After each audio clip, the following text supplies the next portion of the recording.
नीट परीक्षेत भयंकर घोटाळा झाला आहे। याला कारणीभूत ठरलेल्या यंत्रणेवर फौजदारी कारवाई करण्याबाबत वंचित बहुजन माथाडी कामगार संघटनेच्या वतीने जिल्हाध्यक्ष संजय गुदगे यांच्या नेतृत्वाखाली जिल्हाधिकारी यांना निवेदन देण्यात आले। निवेदनात म्हटलं आहे, या प्रकरणाची सुप्रीम कोर्टाच्या देखरेखीखाली न्यायालयीन चौकशी करावी, दोषींना अटक करून जलद गती न्यायालयात खटला चालवावा, संबंधित मंत्र्यांचे तात्काळ राजीनामे घ्यावे, विद्यार्थ्यांना नुकसान भरपाई द्यावी अशा मागण्या करण्यात आल्या आहेत। यावेळी संभाजी कागलकर, रघुनाथ कांबळे, सतीश दुधगावकर, सलमान मेमन, सुहासिनी माने, शिवाजी कांबळे, तुळशीदास धनवडे, भीमराव कोरगे उपस्थित होते।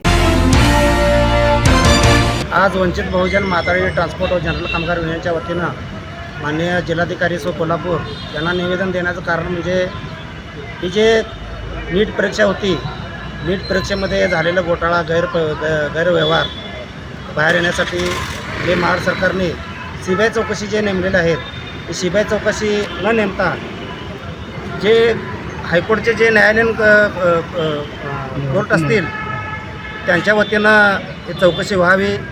आणि जे संस्था हे जवळजवळ आमच्या माहितीप्रमाणे 5 ते 6 वेळा हे घोटाळा झालेले आहेत, गैरव्यवहार झालेले आहेत। एक तरी नीट परीक्षा देताना मुलं अभ्यास करत असताना नाकीनऊ येऊन ते परीक्षा देत असतात।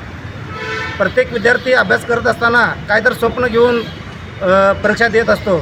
एकेकांना MBBS परीक्षा देऊन डॉक्टर वगैरे होण्याचं स्वप्न असतं।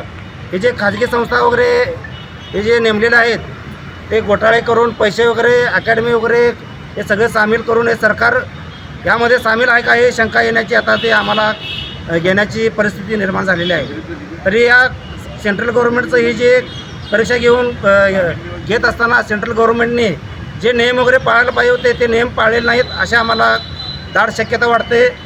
तसेच जे आता आम्ही या मागणी निवेदनानुसार दोषींना कठोरात कठोर शिक्षा करून हे जलद गती न्यायालयामध्ये लवकरात लवकर हे खटला चालवावा, अन्यथा आम्ही वंचित बहुजन माथाडी ट्रान्सपोर्ट जनरल कामगार युनियन विद्यार्थी व त्यांच्या पालकांना घेऊन संपूर्ण महाराष्ट्रभर तीव्र आंदोलन करणार आहोत।